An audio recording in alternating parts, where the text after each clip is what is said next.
Are you all doing well? Today we're going to look again at Justin Herbert against Tua Tagovailoa. We should. I just want people to stop saying that Justin Herbert is better than Tua without any statistics or proof. What's up with that, man? So we will look at the statistics, and haters will be surprised why Tua was taken ahead of Herbert. Because as we can see, Herbert isn't even close in these games since Tua returned with still healing ribs, and you will see that Herbert is shorter statistically than Tua Tagovailoa. Oh, Bet, you are a very funny man. You're a very funny man. So, Bet, were you watching today's media availability with Coach Flores? Oh, yes. Yes, I was. Chatting with some haters, but in a fun way. Not too serious, because I understand that they have been brainwashed with hate and it is hard to come out of it. Yeah. Hey, look, now that Tua is almost healed, we can start comparing the two of them since Tua came back from rib injury. I mean, he isn't completely healed, but here he is. That reminds me, where is Ryan Fitzpatrick? Orior. Where is he? Wasn't Fitzpatrick the Miami media love? I mean, Fitzpatrick is a darling. Because I remember I was writing an article about how they love him in Miami, but you know, you must have read my article. Yeah. Yes, I saw your article, man. But anyway, I think, if I was thinking, maybe, I think he's still in hospital. He has a rib injury, no rib injury, but a hip injury. And I think he will miss all of this year, I think, because he is paid $10 million to be starter for Washington football team, but he only played a half. Wow, only a half. Yeah, I think that is how much he is paid. $10 million for 30 minutes. It is good money for Fitzpatrick. And I'm wondering if all the love festival for Miami realize that all the people that are writing article like me, I hope they write this article too. So big European Tagovailoa supporter, when you finish this article, please let us know. And by the way, how was the press conference today? Well, as you know, the media has been lying to the people, to the American people. But now they still ask the same questions again, like about the trade. The first question was about the trade. I mean, this is, well, not really, but I'm talking like the whole media availability was almost like the trade again, because they want their American people to believe the press again, but it's hard. I know I wouldn't believe them anymore. Ryan, on Sunday, the broadcast team said that in meetings with you during the week, you told them, they asked you if you'd be relieved once the trade line comes and goes, and you said yes. Are you, now that it has passed, relieved that all of this is kind of over, especially the whole Tua stuff that has been going on for months? I don't know if that's the right choice of words or the context that was. But I think I try to take things one day at a time. My focus right now is on today's practice, as Barry mentioned. Today's practice, trying to prepare our team for what's going to be a tough game against Houston this weekend. And that's really it. I try to compartmentalize really on a daily basis and focus on what's in front of me. And I'm focused on this team, the players on this team, the support staff in this building, and trying to help guys improve, get better, and have success on the field. But the cloud that has been hanging over, you will admit there's been kind of this cloud of lingering doubt about Tua and the questions. Do you think that there's a relief there from a team perspective that is now, at least for now, gone? I think our group is, I think part of playing in this league, coaching in this league, is blocking out and ignoring noise, distractions, things of that nature. If you can't do that, then your energy is on something that it shouldn't be, if you can do that, then your energy is on something that it should be on. The message is always to let's put our energy in the right places. So that's our meetings, our walkthrough, our practice. Look, I understand that there's always things going on in these guys' lives, but we try to limit those as much as we can and talk about limiting those when they arise. We just try to talk about it a little bit more, and hope that they take that message and put their energy where it needs to be. The way we got to prepare, the way we have to practice, the way we have to do things. And if you continue to do those things, and if we limit the mistakes, and I think things will turn. I believe that, and I think that's I'm unwavering about that, in that belief. So that's not going to change. Doesn't matter what the record is. Those are things that are just kind of embedded in my fabric. I think they know that. They know they're going to hear the kind of those same talking points on a weekly basis. But they also know that it's not just coach speak either. They know that I believe it. And so in turn, hopefully they believe it and go out here and prepare the right way and practice the right way and put themselves in position to have success this week. Big bet. What did you think of this next question? Or Doro, I must tell you, this is for me very funny question, because it is a hypothetical question. What do you say? Basically it sounds like that when he asked the question he forgot that because I think he asked the same question last time, but Tua was surprised. He said, I think I'm hearing this for the first time. But I think he remembered it and then he switched it around. But you will hear, I think for me, it is the funniest question in the whole press, okay? It's wondering if I was wondering. I feel like I should write an article about, I'm wondering if I was wondering if Tua was wondering. It's a good question, listen.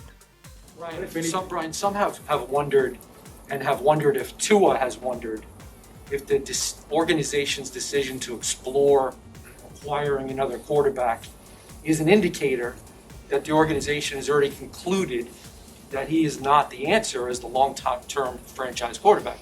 So what would you or have you said to Tua and to us about that?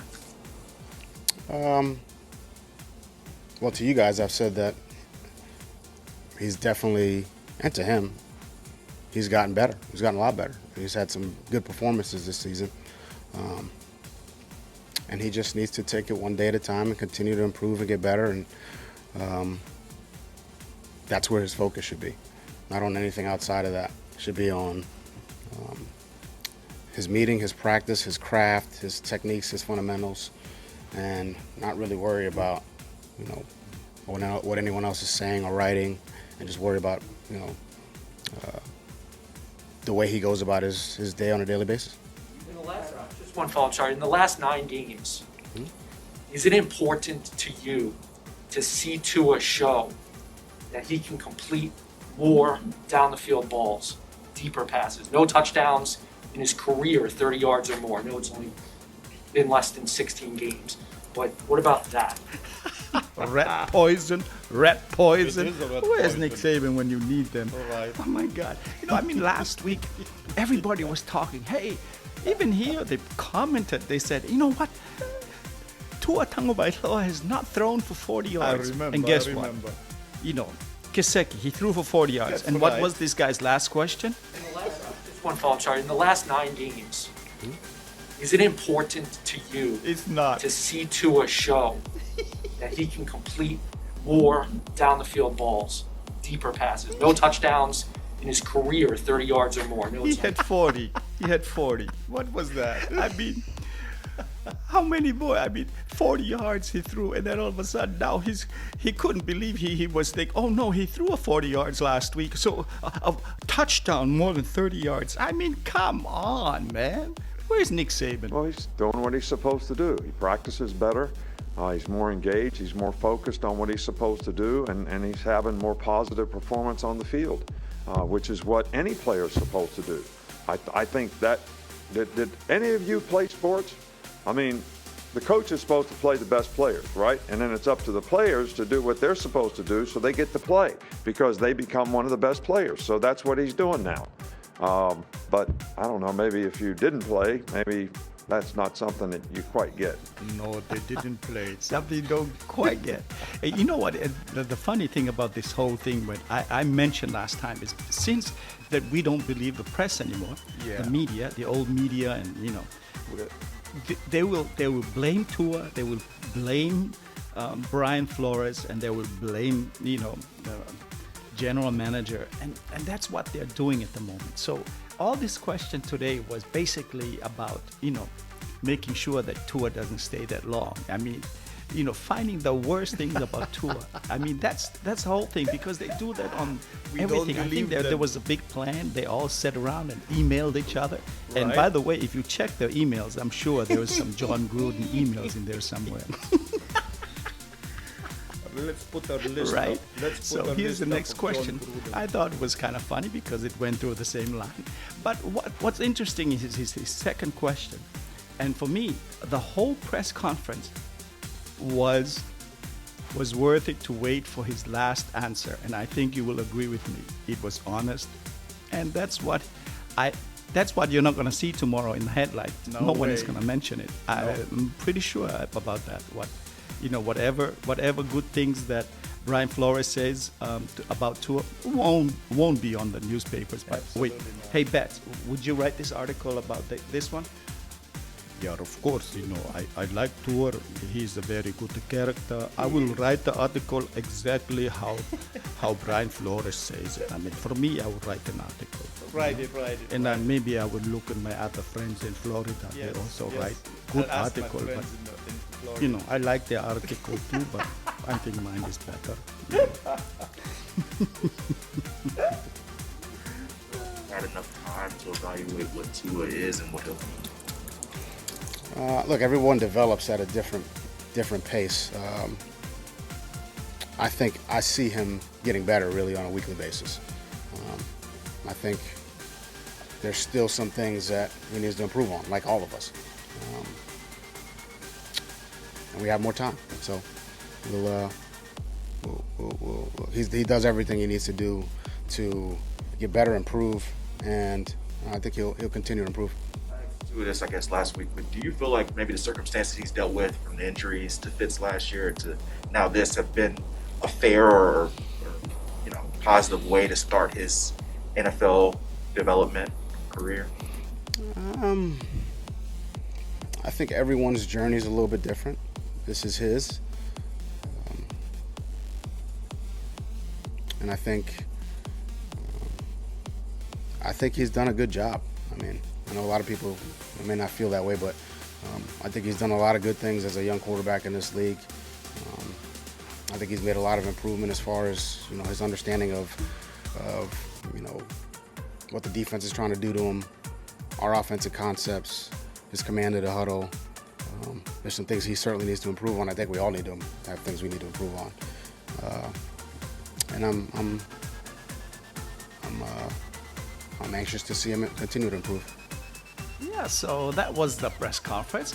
So let's, I think it's really funny that none of them ever mentioned Herbert, because Herbert's, his statistics have been a little bit shorter than what his 6'6" frame. But let's look at this one. This statistics, the stats here in my community tab. So please go ahead. I've showed this this week already. So I just wanted. This is one of them. This was week 8, as you can see, compared to Justin Herbert and Trevor Lawrence. Clearly, Tua Tagovailoa is much better. But of course, the Miami press or media will never see that. Yep. And now we go on to the next stats. As you can see, this whole stats here, there's a lot of red here. Everything is on Tua Tagovailoa and Herbert. Basically, there's nothing there that's better than Tua. Okay, in this last, this was the game that on the first day that Tua returned from rib injury. Now, we cannot compare it to Deshaun Watson because Deshaun Watson's stats was from 2020. Right. So we can't do that. But as you can see, Deshaun is a good player. You know, everything is good.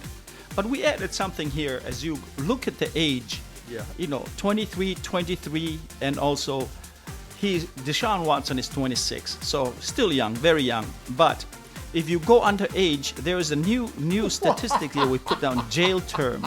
Yeah, I put 0 because I know he won't go to jail. I mean, Tua Tagovailoa or Herbert will not go to jail next year. But on Deshaun Watson, we're not sure if he will be innocent or guilty. But if he's innocent, it's 0. But if he's found to have something in there, because there are 22 women. There is 2 years, between 2 years to maybe 20 years is the possibility of how long he might be in jail for. But we don't know that. But that's why I know for a fact that Tua will not leave this team. He will be the next year's quarterback because that's the thing here. It's 2 years to 22 years. And I'm not sure, to 20 years, I'm not sure that the Miami fans can wait another 20 years for Deshaun Watson. Well, anyway. I think that's it for today. Yeah. Oh, almost forgot. Yeah. I guess Tagovailoa will win. He will have a great game. I believe that, and I also think that that Waddle and him will have a great game only because they would like to prove, they would like to support, you know, all this bad news that happened to their teammate, and they would play this game for him. You know, because he's suffering through, you know, it's a tragic loss, this accident. But I'm pretty sure they will play really well. So I give them 31 to 17. Yeah, Houston. Okay, but of course, Miami will win 31. Okay, man. Well, thank you again for joining us. And like always, take care and be safe out there.